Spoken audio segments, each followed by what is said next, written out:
Olá, eu sou o professor Humberto Elias Lopes. Muito obrigado por assistir a esta aula, na qual abordarei o conceito de cadeia de suprimentos. Essa é uma aula que trata de um assunto importante porque, na literatura especializada hoje, há uma grande discussão sobre esse conceito de cadeia de suprimentos. Mais especificamente, se cadeia de suprimentos não seria exatamente a mesma coisa do que logística. Diante disso, nas discussões dessa área de operações e logísticas, a grande polêmica é: cadeias de suprimentos é realmente um conceito diferente de logística ou é um conceito que engloba o conceito de logística? Há autores que defendem com uma argumentação muito coerente que esses dois conceitos são sim diferentes. A cadeia de suprimentos seria um conceito muito mais amplo do que o conceito de logística, que estaria mais restrito às questões de transporte, manuseio e estocagem de materiais. E dentro dessa lógica, na cadeia de suprimentos, você teria vários processos logísticos ocorrendo. Por outro lado, há um grupo de autores que vai defender a ideia de que a cadeia de suprimentos é apenas a logística com um nome mais atual, com um nome um pouquinho diferente, mas que na sua essência o conceito de cadeia de suprimentos é o conceito de logística e, portanto, não haveria sentido separar essas duas coisas ou, mais especificamente, mudar o nome de logística para cadeia de suprimentos. Esses autores que pensam assim também têm uma argumentação muito pertinente a esse respeito. Então, resumindo, na verdade, essa discussão sobre se cadeia de suprimentos e logísticas são sinônimos ou antônimos, é uma discussão que vai render muitas polêmicas e que você, na prática, vai definir o seguinte: olha, eu vou considerar que são conceitos sinônimos ou vou considerar que são conceitos distintos dos outros, não necessariamente antônimos, mas distintos uns dos outros. Então é uma questão de opção. Aqui nessa web aula, eu não vou ficar discutindo muito essa questão, se realmente são separados, se são o mesmo conceito ou não. Eu vou partir do princípio de que cadeia de suprimentos e logística são realmente conceitos distintos, embora interligados. E para fazer deixar isso um pouco mais claro, eu quero trazer para você o que eu chamo de evolução de conceitos, porque aí você vai entender como eu vou seguir o raciocínio aqui dessa aula. Bom, inicialmente nós tínhamos um grupo de atividades que era classificado como atividades relativas a compras e gerenciamento de materiais. Então, atividades como previsão de demandas, obviamente compras, planejamento de necessidades, planejamento da produção, estoque de fabricação, eram classificados então como pertencentes a essa área de compras e gerenciamento de materiais. Eu me lembro que quando eu fiz meu curso de graduação em administração, lá na década de 90, início da década de 90, nós não falávamos de logística e muito menos de cadeia de suprimentos. Nós estudávamos, nessa área de operações, duas disciplinas: administração da produção, e no meu currículo, na época, havia administração da produção 1 e 2, na qual estudávamos coisas como MRP1, o MRP2 já surgiu quando eu estava praticamente no meio do curso de administração, mas apareceu o MRP2, o Kanban, esses sistemas de produção, aquela lógica de entradas, transformação, saídas, organização da linha de produção, layout, esse tipo de coisa. E a outra disciplina que nós tínhamos era uma disciplina chamada Administração de Recursos Materiais e Patrimoniais, que englobava essas atividades que você está vendo aí na tela. Então, era isso que a gente estudava quando queria entrar nessa área de operações, que depois acabou se transformando em área de operações e logística. Mas até então era isso, essas atividades dentro dessa lógica de compras e gerenciamento de materiais. Com o passar do tempo, outras atividades foram agregadas, criando então a logística, que atividades como estoque de fabricação, armazenagem, manuseio de materiais e embalagem foram agregadas àquelas atividades anteriores que antes faziam parte da parte de compras e gerenciamento de materiais. Essas duas coisas, as atividades de compra e gerenciamento de materiais, mais as atividades relativas a estoque, armazenagem, manuseio e embalagem, foram então agrupadas dentro desse conceito maior, que é o conceito de logística, que hoje é muito conhecido e muito utilizado. Bom, A partir daí, então as pessoas viram que a logística não poderia ser só isso. Ela também englobaria aspectos relativos à distribuição física, que são estoque de produtos acabados, planejamento da distribuição, processamento de pedidos, transportes e serviços ao consumidor. Então, o conceito moderno de logística, que é tido em muitos livros aí, inclusive livros clássicos como o do Balo, do Slack, que são os livros muito citados nessa área de logística, eles vão se referir à logística como esse conjunto de atividades que antes eram agrupados ou como compras e gerenciamento de materiais, ou como distribuição física, ou como logística propriamente dita, mas que com o passar do tempo foram sendo agrupados, esses três blocos foram sendo agrupados dentro desse único conceito chamado logística. Bom, então como isso vai se diferenciar do conceito de cadeia de suprimentos? Porque as pessoas começaram a ver que todas essas atividades não poderiam ser executadas isoladamente. Elas dependeriam também de outras atividades, como, por exemplo, planejamento estratégico, serviço de informação, marketing, vendas e também as atividades financeiras. E aí a gente vê que, ao agrupar esse último bloco, a gente já não tem mais o agrupamento lá na logística. Foi aí que se criou um outro conceito, que é esse conceito de gerenciamento da cadeia de suprimentos, que englobou não apenas as atividades desse último bloco aí, que é planejamento, serviço de informação, marketing financeiro, como também acabou englobando todas aquelas atividades que antes eram incluídas dentro do conceito de logística. Então, hoje, seguindo essa linha de que logística e cadeia de suprimentos são conceitos distintos, porém complementares, o que nós vemos é que a logística faz parte do gerenciamento da cadeia de suprimentos. Então é aquele sentido de que dentro da cadeia de suprimentos você vai ter uma série de processos logísticos ocorrendo. Então a logística foi englobada por esse conceito maior e essa vai ser a lógica que eu vou seguir aqui. Independentemente dessa polêmica que existe, se esses dois conceitos são ou não distintos um do outro. Aqui eu vou considerar como distintos. Então, olha, esse quadro aí que você está vendo na sua tela, da evolução dos conceitos, ele é fundamental para você entender, então, essa distinção, desde que você siga essa linha de que os conceitos são efetivamente diferentes uns dos outros. Senão, esse quadro aí já perde um pouco da razão de ser.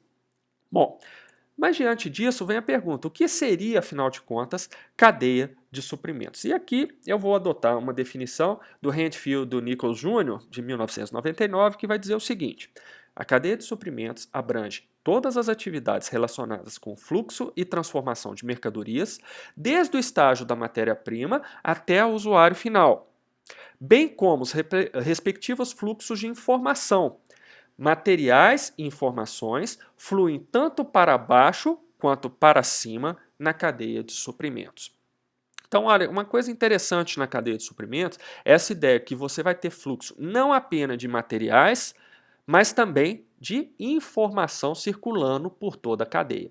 Conforme nós veremos mais à frente, as informações são extremamente importantes para você não ter, no final das contas, um fluxo de materiais maior ou menor do que o necessário ali. Bom, essa definição aí é uma definição muito interessante, usa termos que são muito conhecidos hoje, por exemplo, fluxo para baixo, é o chamado downstream, que é o ajussante, ou seja, um fluxo da matéria-prima para o consumidor. Fluxo para cima, que é o chamado fluxo upstream, que é a montante, ou seja, do consumidor para a matéria-prima. São conceitos que você encontra facilmente nos livros, nos eventos sobre essa área de operações e logística, e que são conceitos incorporados aí a essa definição maior de cadeia de suprimentos. Bem, eu queria fazer algumas considerações sobre essa definição da cadeia de suprimentos. E aí, para a gente entender melhor, eu diria que a cadeia de suprimentos abrange todas as atividades relacionadas com o fluxo e a transformação de mercadorias. Então, a cadeia de suprimentos, nesse sentido, ela realmente vai ter uma abrangência maior do que o conceito de logística que nós vimos lá naquela outra web aula, quando eu falei o que era logística, em que a logística é um conceito mais restrito realmente ao transporte, manuseio e armazenagem de materiais. Bom, além desse aspecto, a gente pode dizer que essa abrangência engloba desde a matéria-prima até o usuário final. Então, a cadeia de suprimentos é uma cadeia completa. Ela vai pegar tudo que você faz, todo o seu processo de produção de um bem físico ou de um serviço, desde o estágio da matéria-prima até o estágio de entrega daquele produto para o seu consumidor final. Então, a cadeia de suprimentos, ela abrange tudo o que você faz naquele processo de produção, em que você entra com determinados materiais que são transformados e geram, então, saídas que são os produtos que você vai ofertar para o seu consumidor ou o seu usuário final. Bom, e aí, esquematicamente, já que a definição fala que na cadeia de suprimentos fluem para cima e para baixo tanto materiais quanto informações, nós podemos ter aqui um pequeno esqueminha mostrando. É apenas um exemplo. Você tem do fornecedor para a fábrica informações e materiais fluindo. Da fábrica para o atacado, varejo, usuário final, também a mesma coisa. Informações e materiais fluindo, tanto para cima quanto para baixo. Então é essa a ideia do fluxo. Então você tem lá fornecedor enviando materiais para a fábrica que envia materiais para o usuário final. Ao mesmo tempo, esse usuário final pode enviar materiais para a fábrica, por exemplo, devoluções, itens com defeitos, e a fábrica envia esses materiais de volta para o fornecedor. Então você tem um fluxo reverso. E informações fluindo também num sentido e no outro, nesses três polos aí dessa cadeia.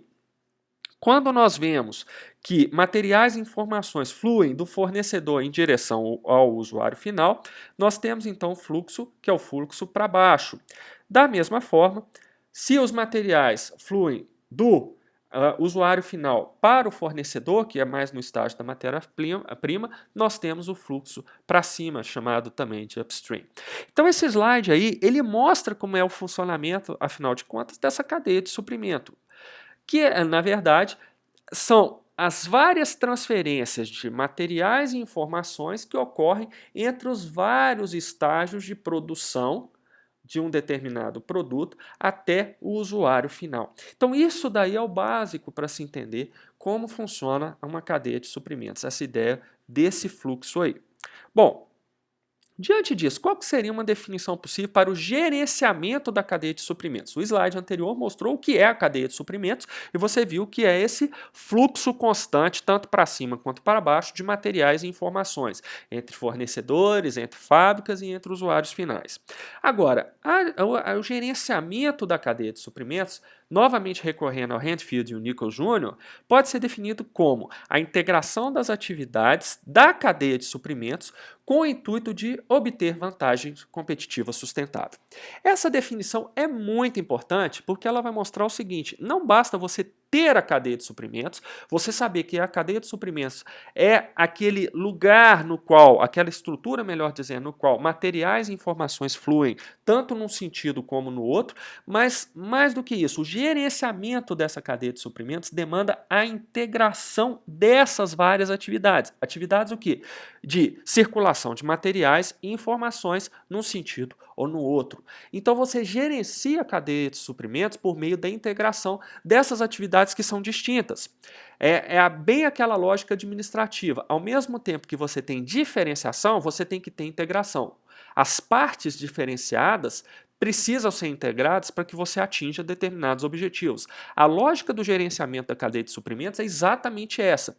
Fornecedores, fábrica, usuários finais exercem papéis distintos dentro da cadeia de suprimentos. O fluxo de materiais e de informações é diferente entre eles. O que o fornecedor comunica com a fábrica é diferente do que a fábrica comunica com o usuário final. O tipo de material que segue do fornecedor para a fábrica pode ser diferente do material que flui da fábrica para o consumidor final. Mas essas diferenças têm que funcionar de maneira integrada para que você tenha uma cadeia de suprimentos funcionando da maneira mais eficiente e eficaz possível. E por que você quer essa integração? Por que você quer tanta eficiência e tanta eficácia? É o que fala nessa definição do Handfield e do Nichols Jr. O seu objetivo final com esse gerenciamento integrado da cadeia de suprimentos é obter vantagem competitiva sustentável para a empresa.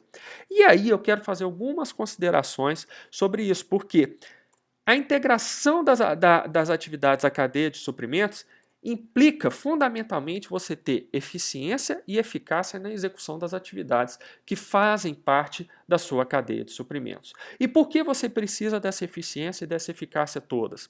Porque você precisa gerar vantagem competitiva. Por outro lado, essa vantagem competitiva, que é um conceito muito falado na área gerencial, mas que poucas pessoas conseguem definir com precisão, é um conceito fundamental, porque parte-se do princípio de que a empresa terá mais condições de se manter no mercado se ela tiver vantagem competitiva. Não significa que, se ela não obtiver vantagem competitiva, ela não vai atuar no mercado. Ela pode atuar por um tempo até razoável.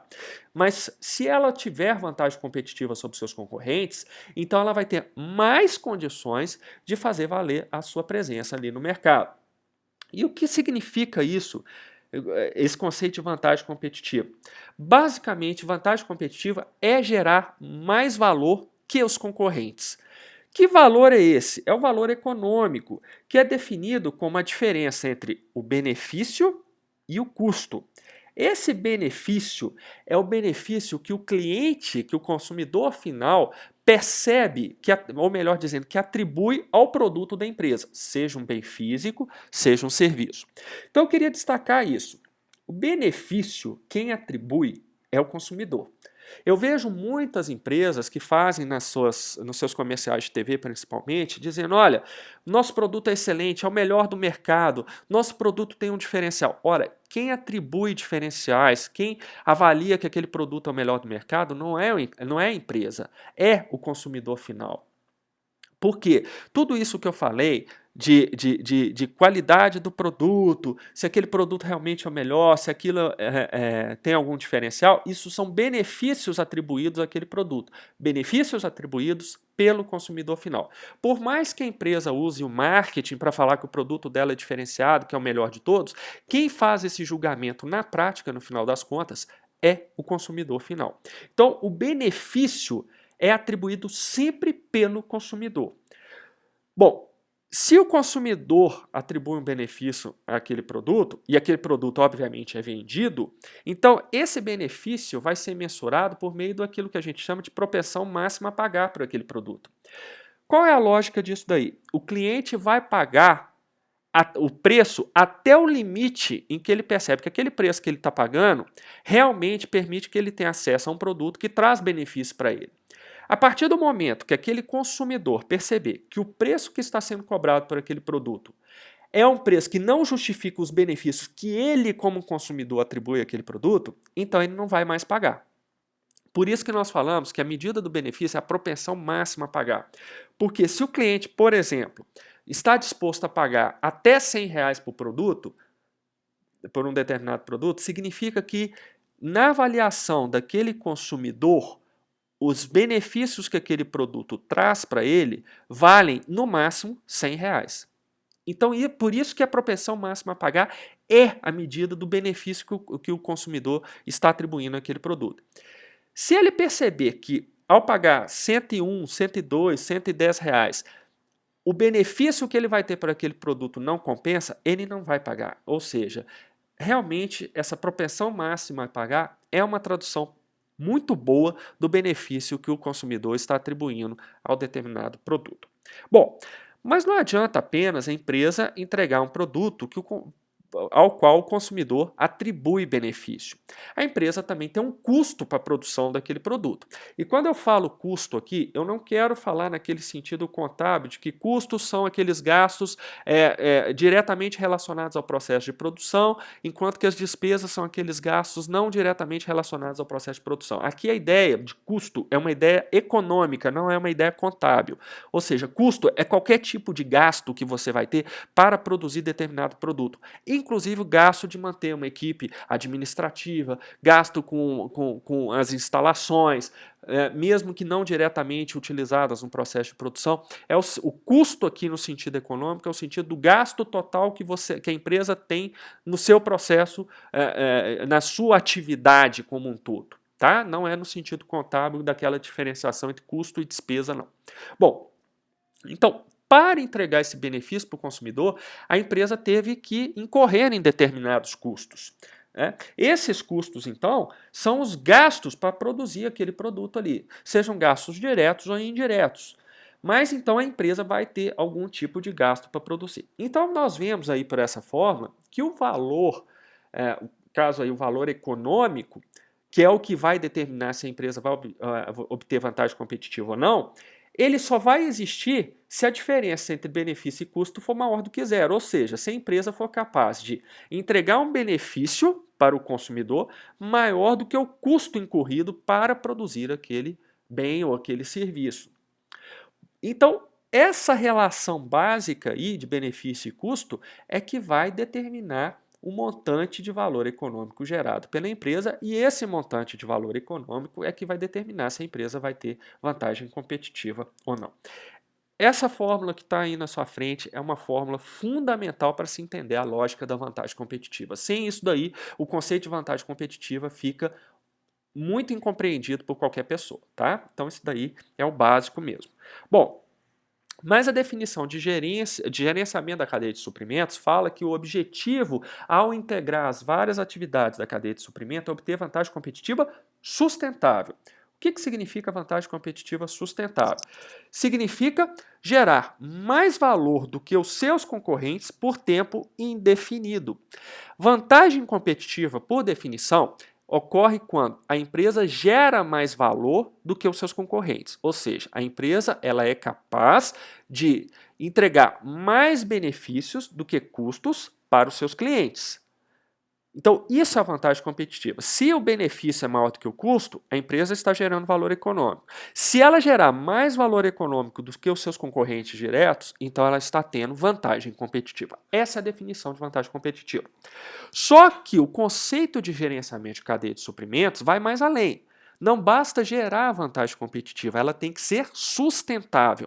Sustentável significa que a empresa, ao gerenciar sua cadeia de suprimentos, deve ser capaz de criar mais valor econômico do que os concorrentes por um tempo indeterminado. Não significa que vai ser um tempo muito grande, muito pequeno. O ideal é que seja muito grande. Mas não vai ser necessariamente um tempo infinito. Ou seja, enquanto existir aquele mercado, a empresa atuar naquele mercado, ela gera mais valor econômico do que os seus concorrentes e, portanto, ela tem vantagem competitiva sustentável. Claro que do ponto de vista da empresa, o ideal é esse. Mas isso na prática raramente ocorre.